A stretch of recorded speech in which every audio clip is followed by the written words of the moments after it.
À quelques semaines du premier tour des régionales, la droite semble mal partie pour effacer son échec de 2004, où elle n'avait remporté que 2 régions sur 22. Les premiers chiffres d'intention de vote pour cette année sont loin d'être meilleurs pour la majorité.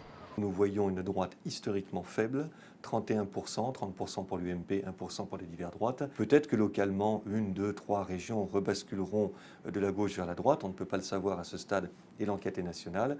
Mais même si c'était le cas, il reste qu'on est dans un rapport de force extrêmement défavorable à l'UMP et aux diverses droites.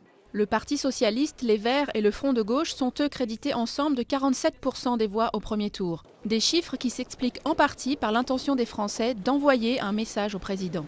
On a peu d'électeurs qui nous disent vouloir se mobiliser pour soutenir Nicolas Sarkozy et la politique du gouvernement. Et on en a beaucoup plus qui nous disent vouloir se mobiliser pour sanctionner ce gouvernement.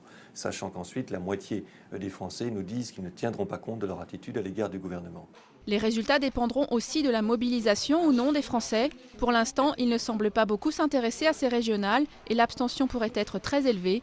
En 2004, aux dernières régionales, près de 38% des Français n'étaient pas allés voter.